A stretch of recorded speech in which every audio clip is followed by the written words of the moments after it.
Poštovani gledatelji, dobra večer, gledate Zrcalo tjedna. Ostanite s nama, u idućih sat vremena donosimo zanimljive teme koje ćemo komentirati s našim večerašnjim gostima, komentatorima, a to su Milan Sitarski, dobro večer. Dobro večer. Arman Zalihić, dobro večer i vama. Ivan Čubela, dobro večer. Dobro večer. Za početak idemo pogledati uvodni prilog u prvu večerašnju temu. Izaslanstvo Bosne i Hercegovine, predvođeno Sakivom Softićem, predalo je zahtjev za reviziju presude BiH protiv Srbije. Predaja zahtjeva za reviziju odrazila se na političke procese u Bosni i Hercegovini, s obzirom na to da su predsjednici političkih stranaka iz RS-a okupljeni u Savezu za promjene, a koji su u koaliciji sa SDA, HDZ-om i SBB-om na državnoj razini, izjavili da od trenutka podnošenja zahtjeva u Hagu u BiH više ne postoji parlamentarna većina. Jučer je prekinuta izvanredna sjednica predsjedništva Bosne i Hercegovine, na kojoj se trebalo raspravljati o podnošenju zahtjeva za reviziju, nakon čega je predsjedavajući Mladen Ivanić izjavio da se ovakvim potezom ušlo u duboku institucionalnu krizu. Taman i da gospodin Softić ima, a nema, vidjet ćete da nema, legitimitet da podnosi tu tužbu, ne može jedan čovjek sam, bez ikakvog stava organa, odlučivati o stvarima koje imaju duboke implikacije po unutrašnje odnose u Bosni i Hercegovini i odnose između država.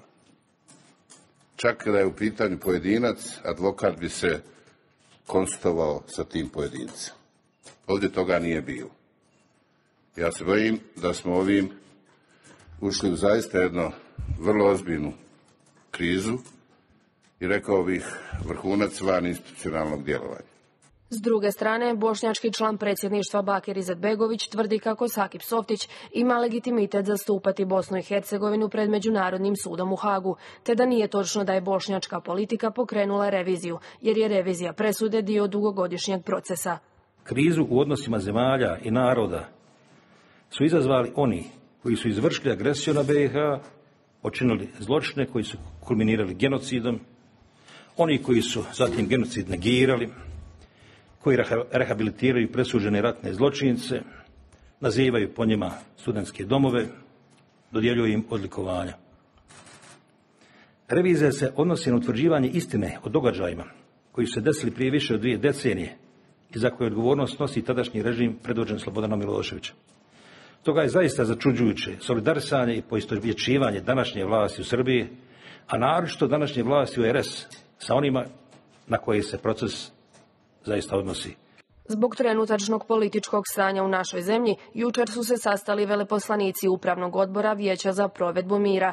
Izrazili su zabrinutost zbog mogućih posljedica koje bi pokretanje revizije moglo ostaviti na funkcioniranje predsjedništva parlamenta i Vijeća ministara Bosne i Hercegovine, te su pozvali da se krene ka poboljšanju cjelokupne političke atmosfere u zemlji.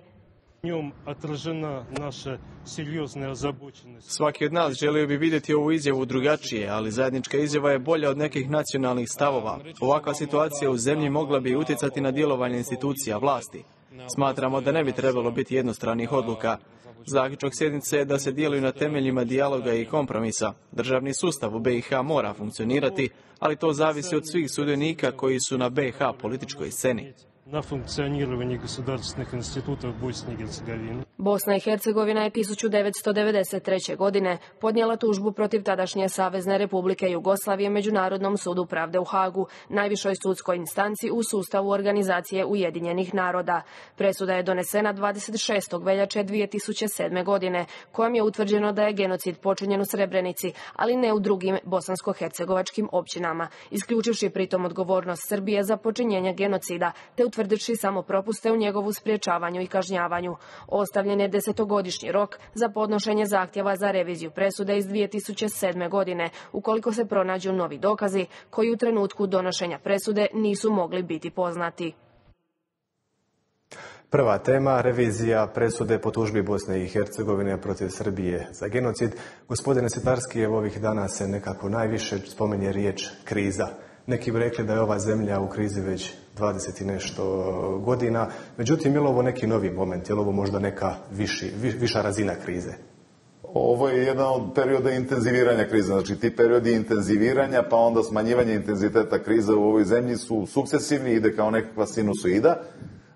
ali nikada ne nestaje krize. Praktično je kriza permanentno stanje, ovde postoji ustavna kriza, znači postoje teški sporovi političkih aktera oko samog karaktera države i oko njenog ustrojstva, tako da je ovo samo još jedno od novih ili starih pitanja koja se aktualizuju ili reaktualizuju. Ja se bojim upravo zato da bi se napravila nekakva prevencija rešavanja ili barem početka ozbiljnih razgovora o rešavanju tih sistemskih problema koji guše ovu zemlju. Naravno da postoji pravo na zahtev za reviziju postupka, to jeste jedno pravno sredstvo i tu nema spora da postoji jednostavno taj pravni institut. Ali je od samog početka priče oko ove revizije tužbe BiH protiv Srbije preveliki upliv politike. Meni recimo nije najjasnije koja je tu uloga gospodina Izetbegovića i onog sabora neformalnog koji je on sazvao pre nekoliko dana, pre 10 dana ili koliko. Ako je zaista došlo do nekih novih saznanja tokom suđenja Karadžiću, Mladiću, drugim optuženicima, trebalo je da gospodin Softić kao ovlašteni agent, vidjet ćemo da li i dalje važi to njegovo ovlaštenje, to će sam sud da, reći. Tu su prepirke nastale. Ali to je jedno formalno pravno pitanje i po meni bi valjalo da se sve završi, cela priča da se završi, pošto je pravna i sudska stvar u pitanju, isključivo na toj pravnoj argumentaciji i problematici. Prvo da vidimo važi li i dalje, to je sud da vidi važi li i dalje ta legitimacija i ovlaštenje gospodina Softića, ili je možda ta revizija tužbe, da li je to novi postupak, novi proces za koji bi onda bila nužna nova odluka predsjedništva i ostalih nadležnih organa, ili važi po automatizmu to ovlaštenje iz 2002. godine. To je jedan deo tog pravnog aspekta problema. Drugi je onda da li je proceduralno zahtev za reviziju tužbe validan, da li će ga sud uvažiti, a onda ako bude revizija, ako ponovo krene suđenje, onda bismo tek videli da li zaista jeste na suđenju Karadžiću, Mladiću i ostalima, da li je došlo do nekih novih dokaza o uključenosti organa SR Jugoslavije i Srbije tada 95. od 92. do 95. u ratna zbivanja i te zločine na teritoriji BiH. Umesto toga mi imamo, umesto da gospodin Softić prednjači na pravnički način kao što priliči pravnim stvarima, imamo preveliki upliv politike. I onda nije ni toliko začuđujuće što i druga strana, u ovom slučaju srpska, koja je prilično polarizovana bila politički, sad se odjednom homogenizuje i dolazi do ne starih dobrih, nego starih loših običaja u ovoj zemlji da se političke podele u stvari svedu na nacionalne podele. I onda se ustavna kriza time intenzivira. Insistiranje nekih snaga da ovo jeste čisto pravna stvar gubi na autentičnosti ako vidimo da iste te snage nisu osudile upliv politike od samog početka. Tko će na kraju odlučiti ima li gospodin Softić legitimitet, znači Međunarodni sud? Sud će naravno, verovatno će sud tražiti dodatna tumačenja. Možda će i sud malo detaljnije pročitati propise Bosne i Hercegovine i Ustav Bosne i Hercegovine. Meni je simptomatično da PIC, znači Vijeće ili Savjet za implementaciju mira, je doneo ovakvu odluku kojom se izražava blaga, ali i prepoznatljiva skepsa prema celoj priči o reviziji presude, o reviziji postupka. Zanimljivo je da sada nije Rusija u ulozi na koju smo navikli da je ona ta koja izdvaja mišljenje, koja je na neki način preglasana. Sada je Turska došla u tu ulogu. Turski predstavnici se naročito pozivaju na to da je ovo čisto pravna stvar i da PIC ne bi trebalo da ima nikakve nadležnosti kao jedno političko telo u čisto pravnim stvarima, ali mi nekako nedostaje isti takav entuzijazam turskih predstavnika pri osudi primarnog mešanja politike u celu stvar. I prema recimo održavanju tog neformalnog sabora da su bili kulturne vođe, verske vođe, nekakav sve bošnjački sabor, što nije nelegitimno, ali sa pravnim postupcima ne bi smelo da ima nikakve veze. Ukoliko ne bude zaista parlamentarne većine, što onda? Kako dalje? U kom smislu mislite parlamentarne? Najavili su na državnom nivou. Ma ne bojim se ja za parlamentarnu većinu. Ovo je samo još jedna prouzrokovana kriza koja diže nacionalne tenzije i odvlači pažnju javnosti sa katastrofalnih socijalnih i ekonomskih prilika u Bosni i Hercegovini, ali ja se isto slažem sa večerašnjim sugovornikom da je ovdje trebalo se držati prava, da je ovo trebalo biti pravna stvar i da se politika nije trebala upetljati u ovo pitanje. Međutim, cijela stvar je postala takva da svaki dan izlazi novi političari i na to kupe jeftine političke poene. I tu prednjače gospodin Izetbegović i Dodik kod nas u Bosni i Hercegovini i gospodin Dačić u Republici Srbiji. A za parlamentarnu većinu na državnom nivou se ja uopšte ne brinem što se toga tiče. Nekako se na početku stječe dojam da su agresivniji srpski političari u Bosni i Hercegovini nego ovi u Srbiji. Ili su oni u Srbiji zaokupljeni izborima koji im dolaze? Pa svakako, kada je u pitanju politički predstavnici Srba u Bosni i Hercegovini, konkretno u Republici Srpskoj, Bakir Izetbegović je tu apsolutno načinio jednu vrhunsku stvar, znači uspio je pomiriti one predstavnike na državnoj razini i političke predstavnike u Republici Srpskoj. Tako da je on poprilično homogenizirao političke predstavnike Srba u Bosni i Hercegovini i oni su u biti poprilično jednoglasno istupili i u javnost i u medijima, tako da je Bakir Izetbegović zapravo načinio jednu vrstu greške koja je u biti nesvjesna bila. Učinio je predstavnike Republike Srpske zapravo politički jakima prema javnosti, što u biti vjerujem da nije to bila njegova primarna svrha. Ja bih se volio nadovezati što su kolege rekle. Kada je u pitanju općenito revizija presude Bosne i Hercegovine protiv Srbije, ja tu vidim 3 problema, i bar iz moje perspektive. Prvo je način na koji je donesena ta odluka da se pokrene ta revizija. Drugi problem je, koji ja vidim upravo, znači legitimitet gospodina Softića, i odnosno da on bude taj koji će biti ovlašten da vodi tu reviziju. I treće je koliko je ta revizija moguća da ona doista i bude sprovedena u djelo. Vratio bi se na prvi problem. Predsjedništvo je zapravo institucija koja vodi vanjsku politiku Bosne i Hercegovine i ona je jedina nadležna. Zapravo je ovdje bošnjački član predsjedništva počinio politički autogol. Zašto je to tako i zašto ja to tako vidim? Zapravo on je pokazao kada neke stvari ne idu u korist nama, to je u biti protuustavno i antidejtonsko djelovanje, ali kada neke stvari idu u naš prilog, onda je to i politički patriotizam i državnički patriotizam, tako da je on pokazao da se politička samovolja može doista sprovoditi ako neke stvari idu nama u prilog. A druga stvar, ja sam baš naišao neki dan na jedan video prilog gdje gospodin Softić govori kako on bivši agent. Ako je bivši, znači da je njegov legitimitet tu poprilično upitan, no u to ne bi dublje ulazio, je li ili nije, ali to će naravno i vrijeme i sami postupak pokazati. I treća stvar, također zanimljiv podatak, prema članku 61 statuta Međunarodnog suda pravde u Hagu, on izričito naznačuje da je potrebno pola godine vremenskog razdoblja, odnosno vremenskog dijapazona, da ukoliko postoje novi dokazi, oni ne smiju biti stariji od tih pola godine. Znači, ako doista postoje novi neki dokazi, oni bi vjerovatno bili izneseni u kolovozu, to je tih pola godine od današnjeg dana.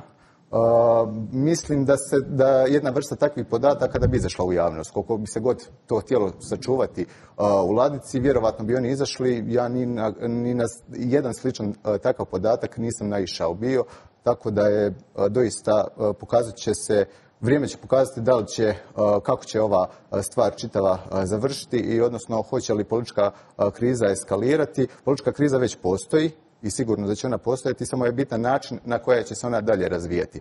Što se tiče, što je kolega spomenuo, na državnoj razini, hoće li postojati ta parlamentarna većina, odnosno hoće li se održati ta parlamentarna vlast na državnoj razini, ja nisam toliko siguran koliko će ta parlamentarna vlast biti održiva. U utorak je bila zakazana sjednica na razini države, politički predstavnici Srba nisu se pojavili na njoj. Vijeće ministra? Da. Na razini vijeća ministara politički predstavnici Srba, odnosno predstavnici Saveza za promjene nisu se pojavili. Bojim se da ukoliko se nastavi jedna takva praksa, da tu tek nastaju pravi problemi. Hoće li se to tako nastaviti, ostaje da vidimo. Htjeli ste se nadovezati? Htio sam se nadovezati, jeste.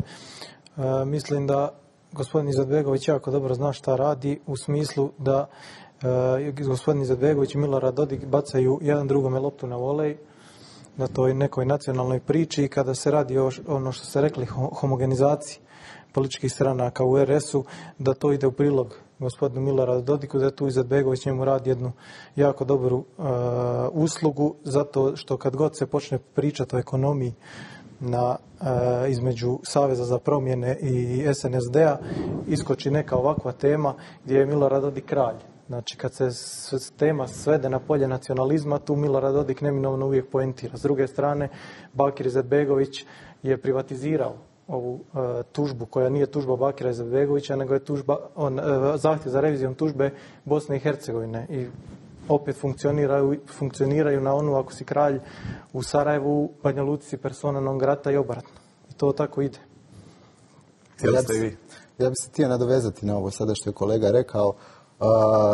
Doista je to jedna vrsta političkog fajta između Milorada Dodika i Bakira Izetbegovića. Mediji sve više i više pišu o tome kako je ovo zapravo kontramjera referendumu koji je održan u Republici Srpskoj.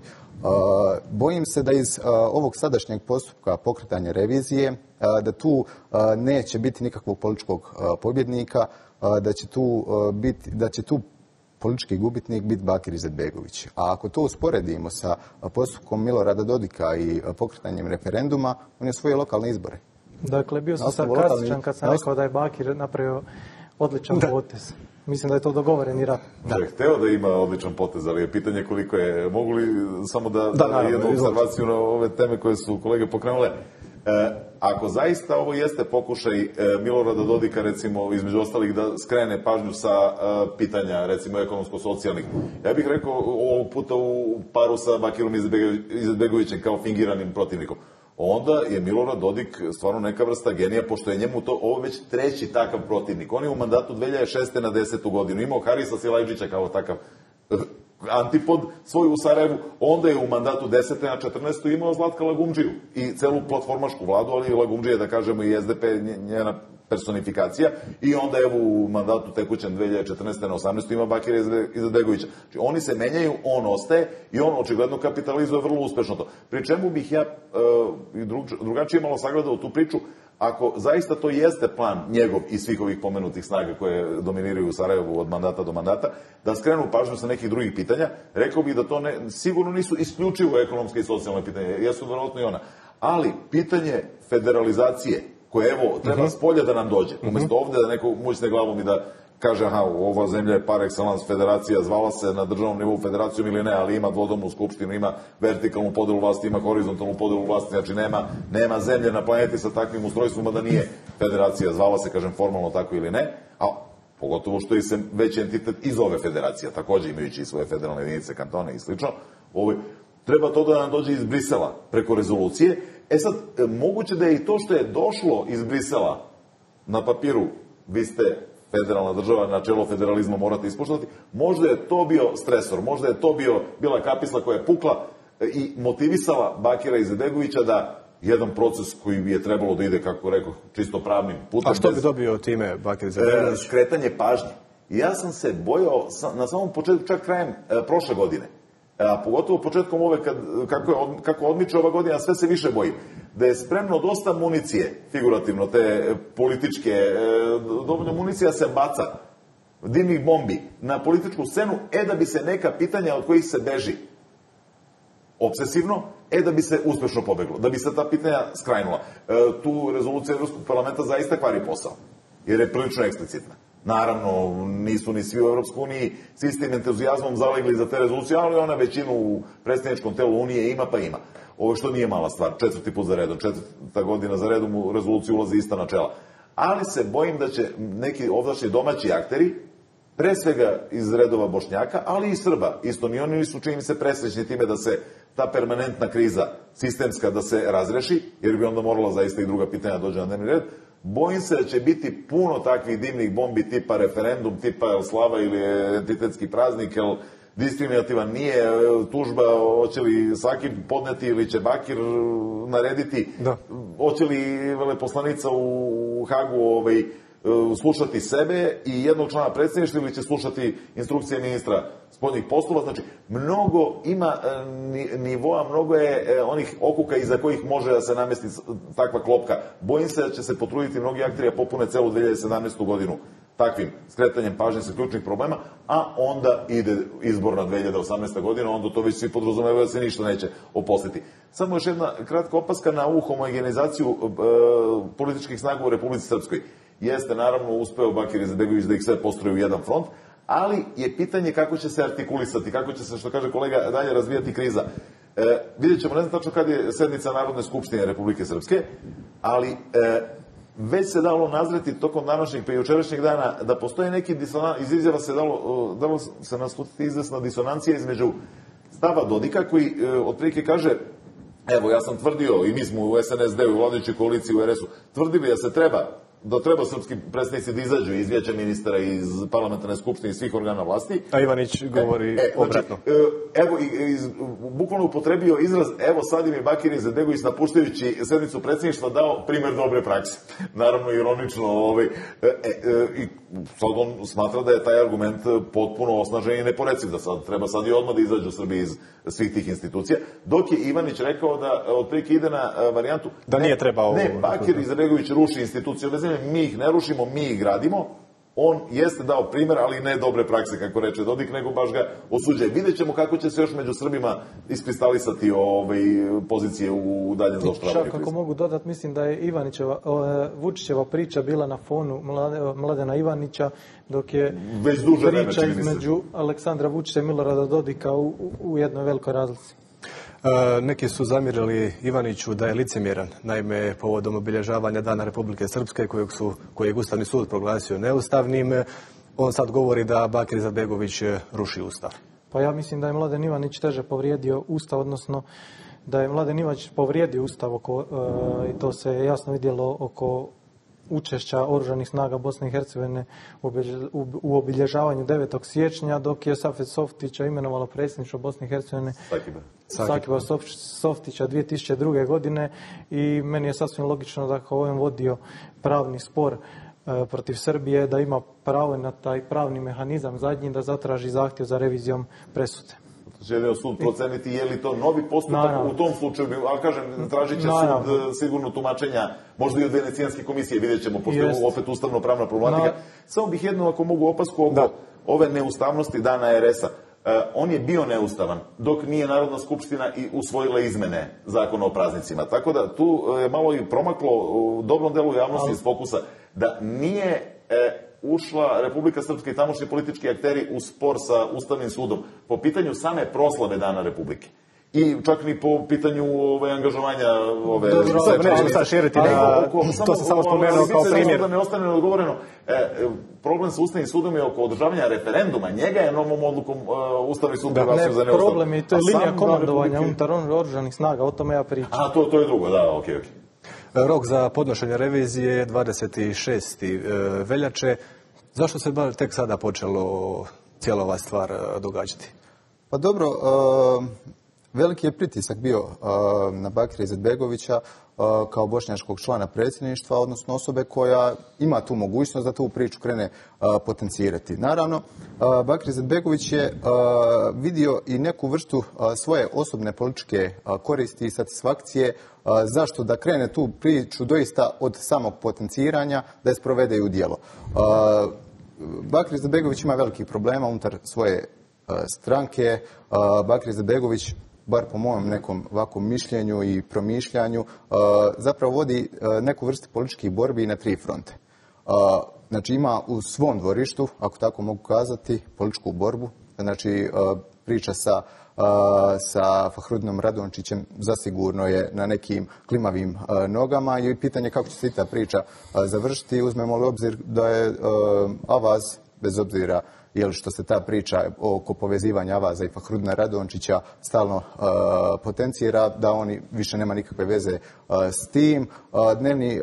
Dnevni Avaz je krenuo u priličnu medijsku ofenzivu, izvlačeći neke stvari od prije. Sada je pitanje kako će se tu stvari razvijati.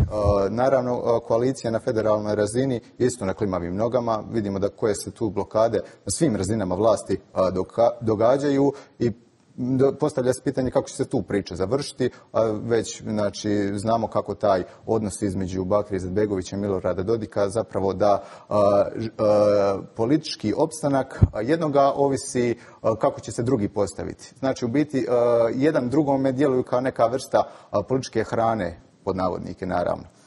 Zašto ova priča tek sada pokrenuta? Pa malo prije sam spomenuo bio, znači da postoji prema statutu taj vremenski rok od pola godine. Bojim se da ova priča neće završiti na način kako to Bakir Izetbegović želi, a i svakako stoji ova teza da zapravo želi pomoću ovoga političkog poteza skrenuti stvari s nekih drugih gorućih i aktualnih stvari koje se događaju počevši i od rezolucije Europskog parlamenta i nekih drugih sličnih stvari. Koliko će ta priča krenuti i u kojem smjeru će se ona odvijati, vjerujem da ćemo već kroz sljedeći tjedan imati više informacija, jer Narodna skupština Republike Srpske mislim da je za utorak zakazala svoju sjednicu. Vidjet ćemo kako će se tu sada političke snage iz RS-a postaviti, tako da će se tu priča i odatle čitava priča krenuti dalje razvijati. Ruski veleposlanik je rekao da nije za jednostrane odluke. Je li to poruka možda Bakiru Izetbegoviću? Sigurno i to nije iznenađenje od strane ruskog veleposlanika, otprilike kao što Turska podržava 99% postupaka bošnjačkog vojstva, tako i Rusija isto tako ima odnos prema srpskom vojstvu u BiH. Za mene je novina tu činjenica da je sada Turska ostala onaj član Vijeća za implementaciju mira koji je izdvojio mišljenje. Tako da to možda baca novo svetlo na neke nova grupisanja članica međunarodnog faktora u odnosu na Bosnu i Hercegovinu. Vidjet ćemo dokle će to ići. Sigurno neće dati sebi za pravo članice tog veća da utiču na sudske odluke, ali mislim da može ipak tumačenja, kad dođe do tumačenja ustavno-pravnog aspekta cele priče, mislim da tu nije svejedno i nije nebitno kakva su opredeljenja vodećih država. Danas se oglasio i hrvatski član predsjedništva Dragan Čović, koji je rekao da stalno netko krizu stvara i na koga je točno mislio? Rekao je da ovo je jedna počinjena politička glupost i stalno netko njeguje krizu. Tim riječima. Što to znači? Pa kad neko proizvede krizu, onaj treći uvijek okrivljuje ovu drugu dvojicu. Kad Čović priča o proizvodnji političkih kriza, onda znate dokle smo došli.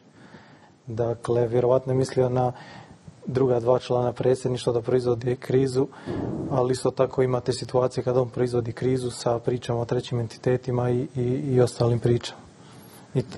I on se samo uklopio u to nabacivanje što je rekao da pogoduje jedan drugome i da rezultati izbora ovise o tome kako će se oni postaviti jedan prema drugom.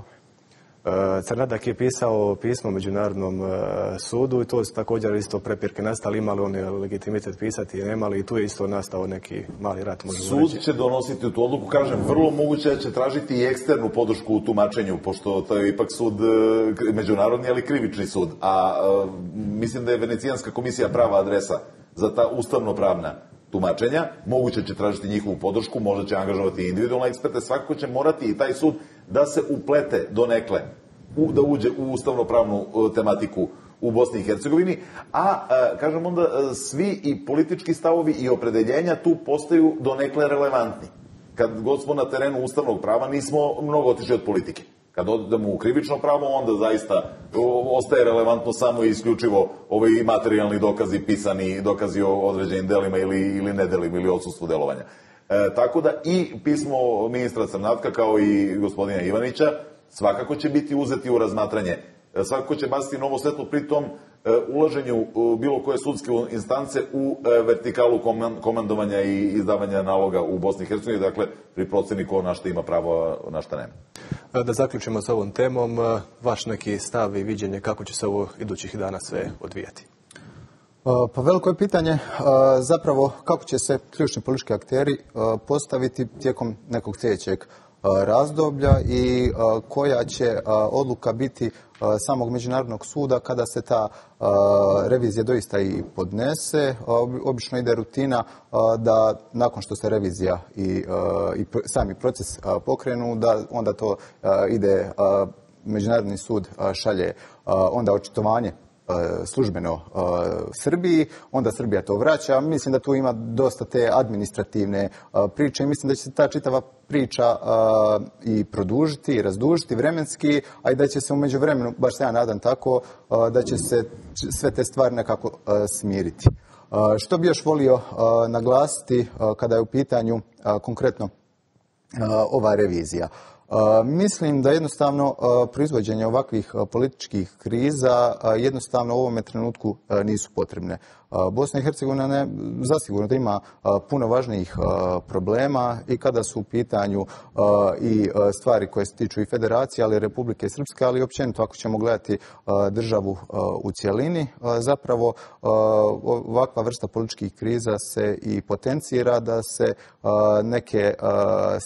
da se skrenu stvari i pažnja sa nekih ključnih gorućih problema. Naravno, imamo tu pitanje konkretno evo rezolucije Europskog parlamenta, zapravo je čitava stvar potisnuta. Mene ovo podsjeća na stvar koja se dogodila 2014. godine kada je u Mostaru ovdje Tuzla, naravno dosta još mjesta u Bosni i Hercegovini, kada je došlo do paljenja Lomljave i tih stvari, zapravo imamo, bar ja taki osjećaj stječem, da kada se nešto treba konkretno pokrenuti, raditi, da se zapravo ovakve političke krize proizvode kako bi se te stvari gurnule u stranu i onda kada se te političke krize i smire, onda se jednostavno izgubi sluh za stvari koje bi trebale biti bitne.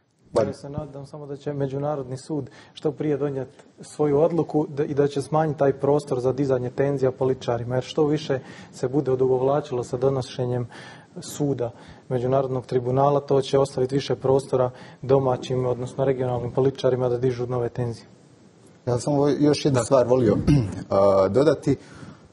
Čitao sam bio, nisam pravnik i nije mi toliko poznata ta tematika, pogotovo kad su u pitanju te regulative zakonske, no odvjetnici, stručnjaci koji se bave tim stvarima, zapravo velika većina njih, bez obzira li se to radi o domaćim ili nekim europskim stručnjacima, rekli su zapravo da pokretanje ove revizije nema tolike pravne osnove i da će, nažalost, čitava priča neće imati tolikog uspjeha koliko se to želi predstaviti u javnosti, pogotovo u političkom Sarajevu.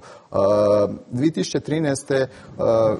u biti na osnovu čega je odvjetnički tim koji je predstavljao Bosnu i Hercegovinu u ovome sporu zasnivao svoju neku strategiju. Oni su se nadali bili da će se unutar samoga suda u Hagu događati neke stvari, konkretno kada su u pitanju optuženici, koje će ići njima u prilog. 2013. u veljači, čini mi se, Momčilo Perišić je oslobođen.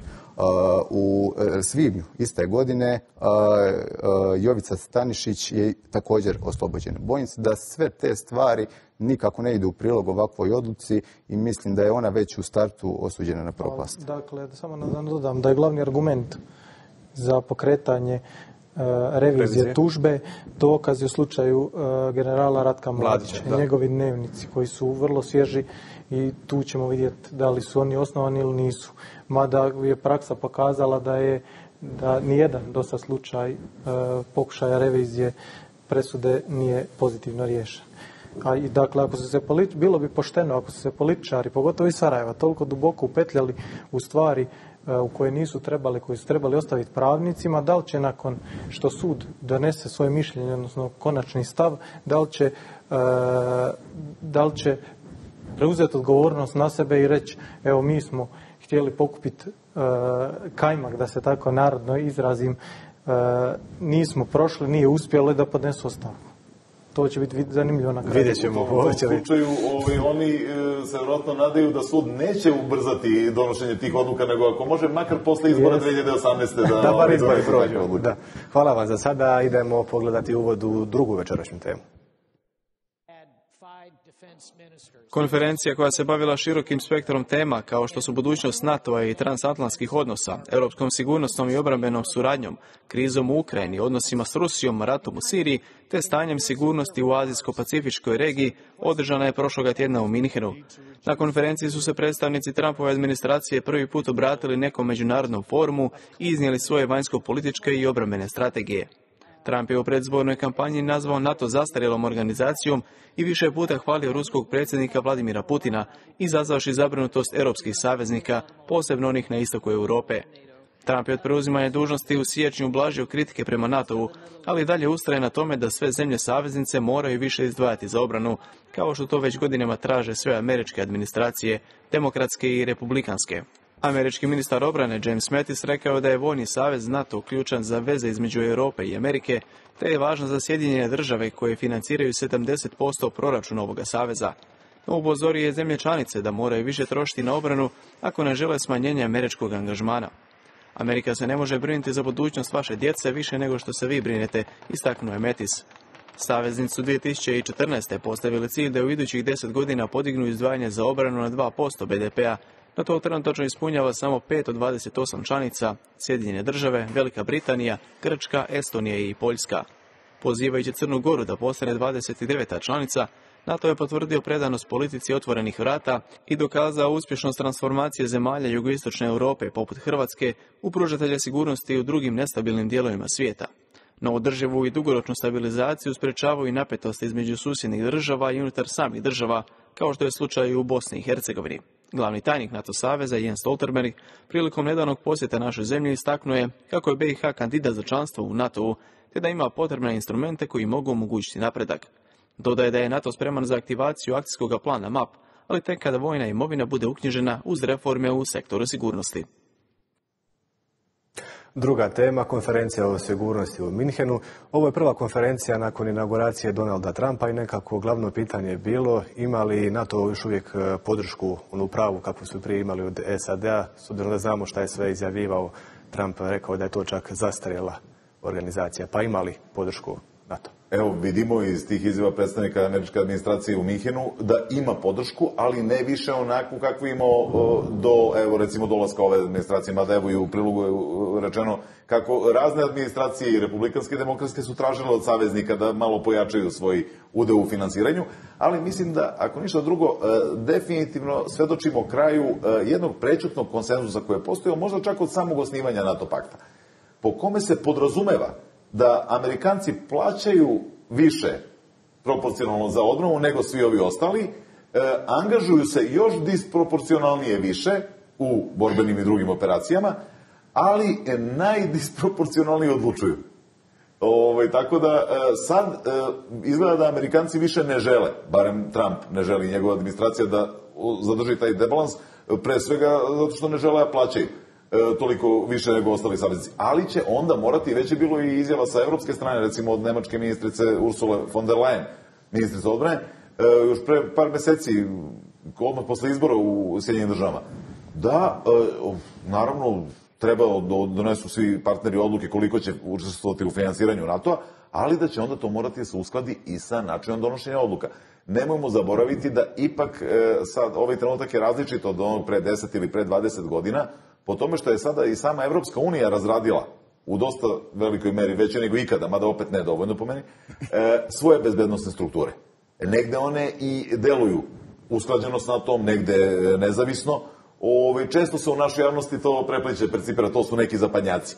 Ne postoje jasne strukture i NATO-a i Evropske unije, tako da kad počnu malo ozbiljniji ti pregovori, još nije nijednom zasela parlamentarna skupština NATO od inauguracije Donalda Trumpa, dajemo šansu tokom ove godine, mislim da će se rasplesti to, vidjet ćemo da li će možda i neki evropski partneri odlučiti da možda umjesto da podignu svoje finansiranje NATO-a na 2%, da taj novac preusmere u strukture evropske odbrane, koja može biti kompatibilna sa ovom NATO, može tu biti nekog partnerskog zajedničkog planiranja, ali recimo evo u pitanju Libije, u kojoj je haos, u kojoj je izvor od kako je zatvorena balkanska ruta izbjeglička, ona je najveći izvor nestabilnosti za Evropu, ona je od svih ratnih žarišta kojih nažalost ima mnogo više sada u ovih zadnjih nekog godina nego u prethodnim decenijama, ona je najbliže Evropi. Tu već Evropska unija razmatra neke, to je njene vojne strukture, oblike angažovanja u saradnji sa legitimnim libijskim vlastima, nažalost tamo ima više vlasti i legitimnih i nelegitimnih i svakovekih, ali na tome da se elementarni red zavede u toj zemlji. Tako da, eto, ništa dramatično, neće se NATO raspasti svakako, ali mislim da više nikada ta a priori samo podrazumevajuća saglasnost oko toga da jedni više plaćaju, ovi drugi ne talasaju, to ne može više, čini se da se ponavlja. Je li u pravu je sad, zašto bi ne plaćali sa 20%? i komandovali 100%. Da. Dakle, definitivno bio je da se nadovežem akcenat na financiranju cijele te konferencije u Minhenu i Amerikanci su promjenom administracije vrlo jasno rekli nećemo mi više da plaćamo vašu obranu, vi nama platite pa ćemo vi vas braniti. I 2014. godine je čak donesena jedna odluka da će sve članice NATO-a izdvajati 2% GDP-a za NATO i za obranu. I to je samo 5. Samo 5 od 28, tako je ispunilo taj kriterij. I očigledno da idu neke unutarnje reorganizacije unutar NATO-a, kao što je rekao kolega, on se definitivno neće raspas, ali i takav kakav bude, definitivno Bosna i Hercegovina nema druge alternative nego da svoju sigurnost traži unutar euroatlantskih integracija. Kad gledamo NATO, uvijek je zanimljiv taj odnos Rusija i NATO. Ima li tu nekih elemenata, da tako kažem, hladnog rata? Pa mislim da ne, budući, pogotovo sada nakon što je Trump svoje izbore u Americi, da je tu došla Clintonova, mislim da bi tu i dalje bila velika napetost, pogotovo na toj relaciji SAD-a i Rusije, budući da je Trump, koji je čitavu svoju tu predizbornu kampanju temeljio na smirivanju odnosa sa Rusijom, na približavanju stavova SAD-a i Rusije. Mislim da će se tu stvari kudikamo drugačije razvijati nego primjerice da je došla Hillary Clinton i da je sprovodila politiku koju su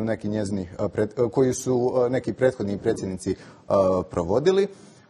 Zasigurno da je Europa bila poprilično zabrinuta kako će se NATO dalje razvijati. Doista mislim da će NATO krenuti u kudikamo drugačijem smjeru, jer 70% ukupnog proračuna koji je izdvajala samo Amerika, mislim da to nije čak ni dugoročno bilo održivo, jer i Amerika ima svojih problema. Da se razumijemo da sve više i više nezadovoljstva, pogotovo kada je u pitanju i sama nezaposlenost i ulaganje u infrastrukturu i neke druge stvari. Amerika jednostavno želi taj novac koji daje u NATO preusmjeriti u neke druge stvari. Nema sumnje da će i dalje Amerika tu biti dominantna i čvrsta ruka koja će predvoditi NATO kao zapadnu alijansu, ali zasigurno da bar po meni čini mi se da dolazi neko novo vrijeme NATO-a gdje će se bome i europski saveznici morati intenzivnije, pogotovo u tom financijskom dijelu, uključiti i u sam rad NATO-a i u samu organizaciju NATO-a. Kako će se te stvari razvijati, vjerovatno treba sačekati dok se čitava ova nova Trumpova administracija i posloži. Konkretno kada je u pitanju ovaj summit u Minhenu koji se održao, poruke su poprilično zadovoljavajuće i obećavajuće, pogotovo ako ćemo gledati i iz bosansko-hercegovačke perspektive, ali i te neke zapadne perspektive, budući da mi pripadamo tome dijelu Europe.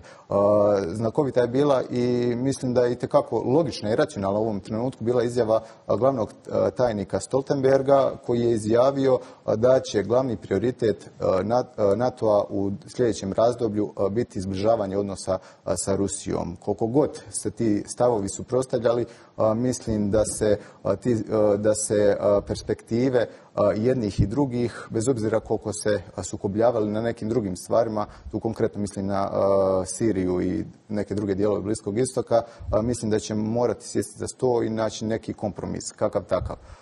Jer je ta sigurnost jedna od najvažnijih faktora, bez obzira iz koje perspektive gledali primjerice iz države, gledali to iz konkretno značajnijeg projekta kao što je Europska unija ili iz nekih drugih stvari. Mislim da će se te stavovi između istoka i zapada morati približiti i jednostavno da je to ključ rješenja kako dalje napredovati. Čak i Trump izjavio jednu zanimljivu stvar kao je u pitanju nuklearno naoružavanje. Nedavno izjavio kako bi on bio najsretniji kada bi nuklearno oružje nestalo, ali dokle god postoji, Amerika će ga imati najviše. Mislim da je time dosta toga rečeno, tako da treba sačekati sljedeće razdoblje, vidjeti, po meni, mislim da će prvi službeni kontakt, odnosno susret Trumpa i Putina dati neke stvari jasnije, da će se iz toga moći izvući neki konkretni zaključci. Na konferenciji su izrazili bojazan da bi moglo doći do kraja otvorenog društva. Putin je 2007. godine, još dakle prije 10 godina, na istoj konferenciji u Minhenu iste slične riječi ponovio. Tada ga nisu shvaćali ozbiljno. Jesu li te riječi bile proročanske ili? Možda je u pitanju samo ostvarujuće proročanstvo, možda je poradio za ovih 10 godina da ugrozi otvoreno društvo pre svega u državi čiji je predsjednik, a čini mi se da se dosta razgranala i ta spoljnopolitička aktivnost Rusije, ne toliko ova zvanična diplomatska koliko podrška nekim snagama koje uglavnom ideološki su opredeljene protiv samog koncepta otvorenog društva, mada i to je veliko pitanje šta možemo smatrati. Ne postoji jedna univerzalno važeća definicija konsenzualno usvojena oko toga šta je otvoreno društvo i šta je neporecivo su njegove karakteristike. Što se tiče odnosa Amerike i Rusije, ja slažem se sa kolegom da Trump jeste imao taj pomirljiv ton prema Putinu i njegove vlasti i prema Rusiji u celini. Čak mislim da sada rizici po američko-ruske odnose najviše potencijalno najrealnije je da dođe upravo iz možda ruskih preteranih očekivanja. Moguće je da se u delu ruskog društva pa i ruskog establishmenta da se razvilo nekako očekivanje, pošto se slavilo u Dumi kad su objavljeni ovi rezultati izbora. Da će sad to biti neki U-turn, neki zaokret od 180 stepeni. Među Srbima ima takvih. Naravno, sigurno da neće, mada američki politički sistem kad se uporedi sa evropskim je jedan od jače personalizovanih. Taj predsjednički sistem zaista dosta zavisi od toga ko je predsjednik, ali nije to ipak, pre svega to nije Rusija. Rusija je hiperpersonalizovani sistem. Tu nema ničega osim ličnosti predsjednika. Čak ni u establishmentu, mislim, eventualno postoje neke interesne grupe ideoloških razlika, nekih politika koje vuku na jednu, drugu, treću stranu. Jednostavno nema. Čak i sama politika predsjednika se svodi samo na imati moć. I država da je moćna i zbog čega je to tako da bi bila moćna. Ne vidim neku vrednostnu podlogu ruske politike od kako nema komunizma, osim, eto, ima države i mnogo je jak. Vidjet ćemo sad kako će sve to uticati na odnose ne samo Amerike i Rusije, kako će odnos Amerike i Rusije uticati na odnos jedne i druge prema Evropi. Ovo što sam pričao oko mogućnosti da se sa tim pregrupisanjem, preraspodelom para, da se i tekako dobro porazmisli oko toga ko komanduje, ko određuje prioritete, ko alocira kao i sredstva finanska, tako ko alocira trupe, ko pravi operativne planove i slično. U dobrom delu evropske i bezbednosne, da kažem, čaršije struktura bezbednosnih i političkog establishmenta razvio se i strah da Trump tim otopljavanjem odnosa prema Rusiji u stvari snižava cenu Evropi.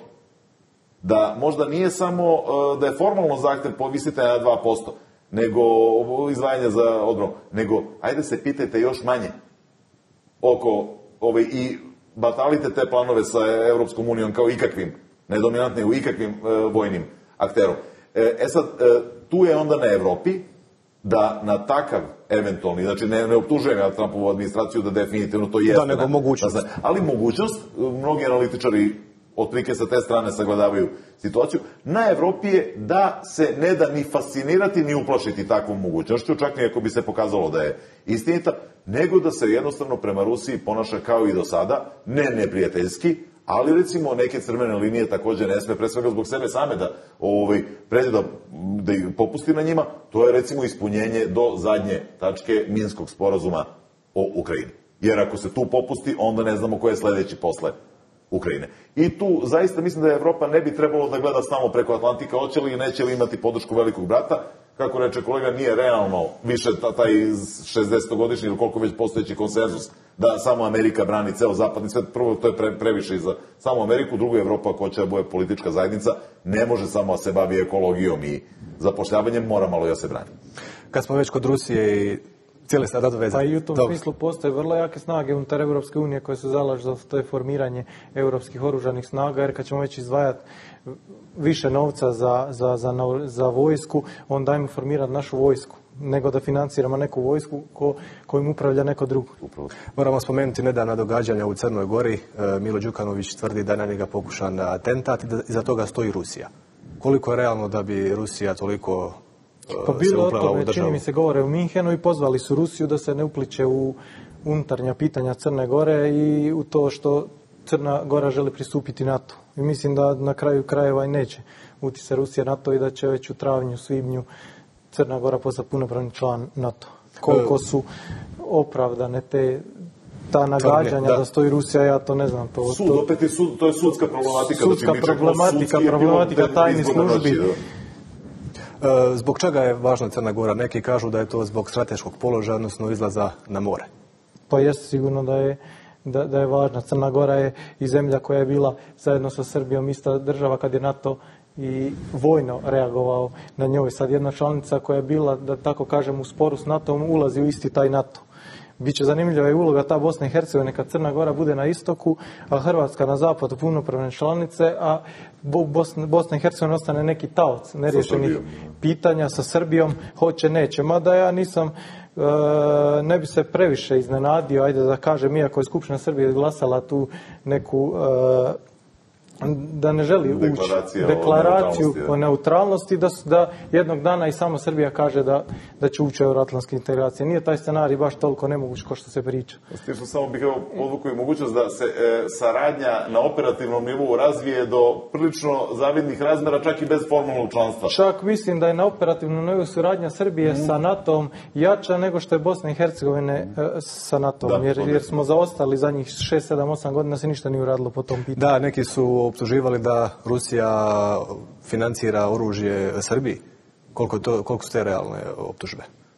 Pa dobro, sve su to dnevno političke. Ja tako to gledam. Da, stvari koje je teško utvrditi i provjeriti. Doslovno na dnevnoj bazi vi dobivate puno, možda čak i previše različitih informacija, jednostavno više ne znate čemu da vjerujete i odnosno kakve se stvari doista iza kulisa događaju. Što bi ja htio samo još dodatno istaknuti kada je u pitanju sami NATO kao jedna vrsta sigurnosne organizacije.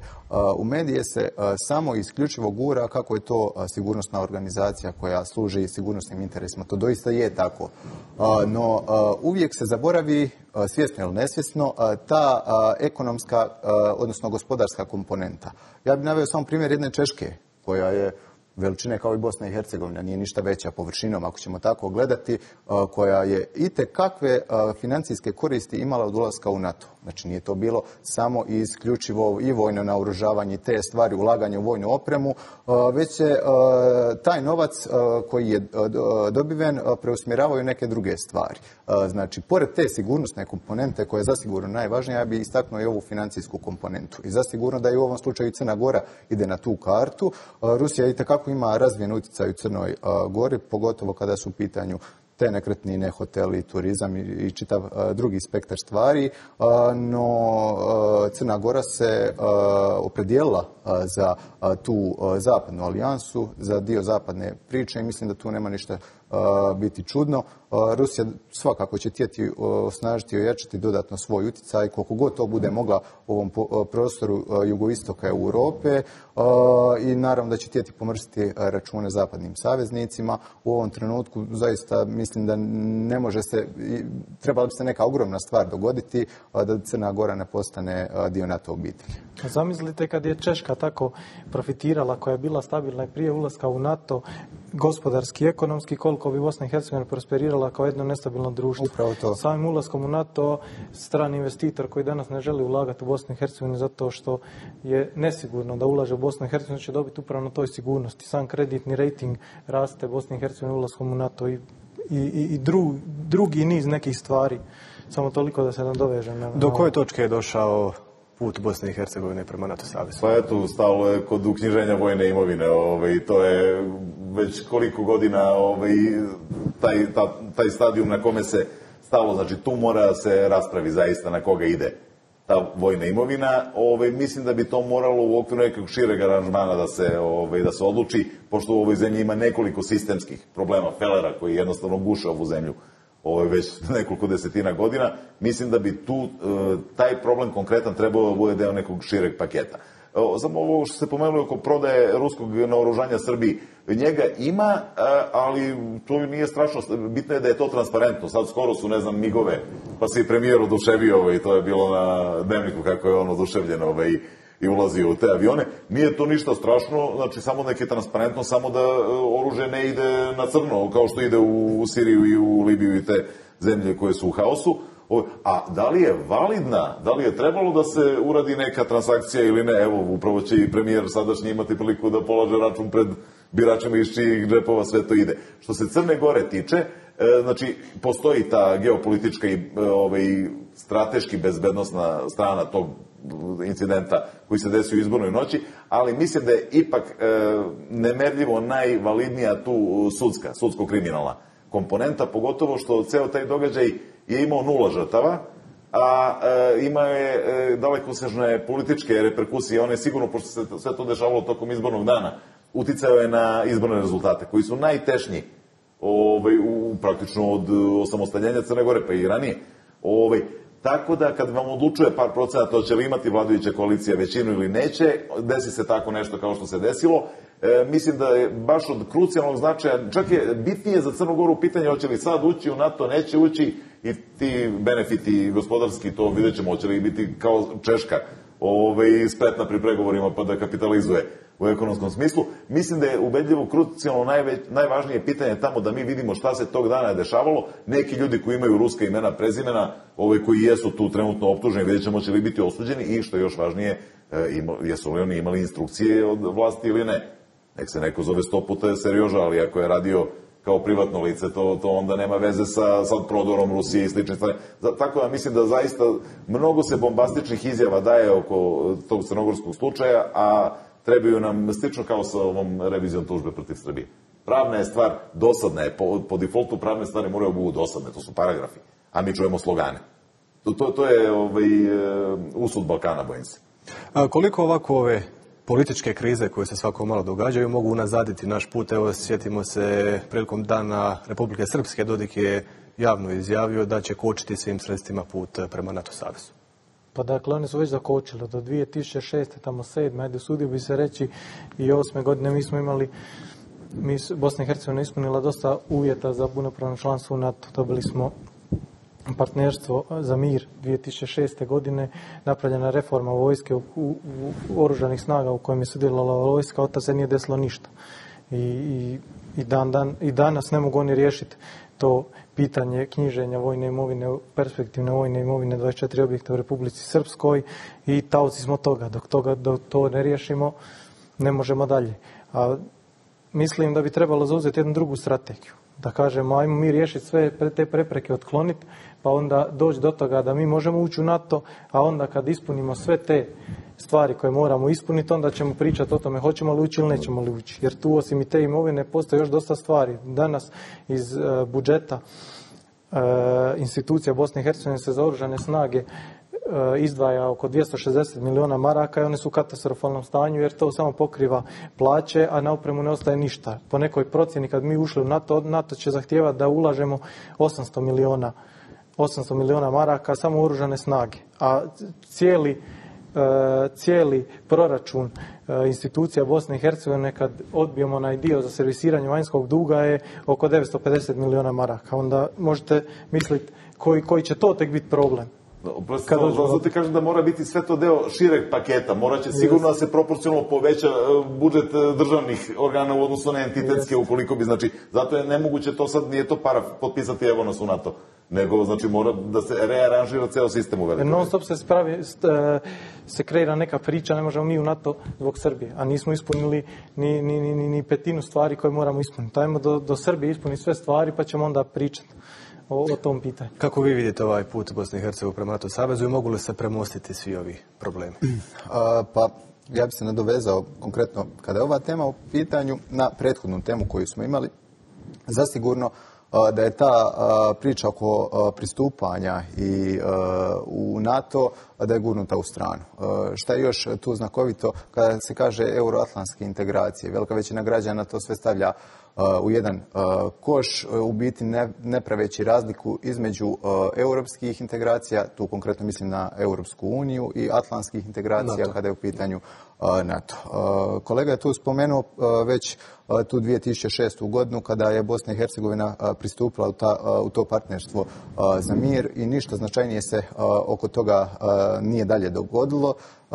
Tu je svakako i taj dosta simptomatični odnos i kada je u pitanju Republika Srpska.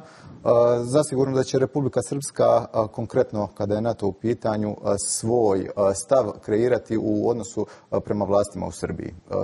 mislim da više nikoga to nešto pretjerano ne treba ni čuditi, ali moje mišljenje je da koliko god i Europska unija i NATO trebaju i moraju biti strateški vanjsko-politički ciljevi Bosne i Hercegovine, da te stvari, pogotovo NATO zbog same osjetljivosti, da ne treba je previše potencirati, odnosno da za jednu takvu stvar, za jedan takav pristup treba iznaći konsenzus. Znači, bio to minimalni konsenzus, ali kakav takav konsenzus?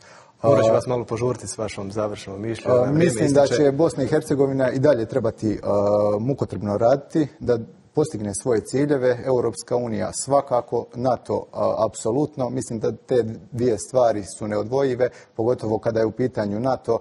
Mislim da je tu važno zbog tog sigurnosnog aspekta koji sam malo prije spomenuo i on treba prvotno doći do izražaja. Ne trebamo ništa pretjerano spominjati što je bilo prije 25 godina. Sigurnost je kako potrebna kako na ovim prostorima na jugoistoku Europe, tako i u samoj Bosni i Hercegovini. Gospodo, hvala vam puno na gostovanju. Hvala vam. Hvala vam. Poštovani gledatelji, gledali ste Zrcalo tjedna, ostanite uz program Naše TV. Laku noć.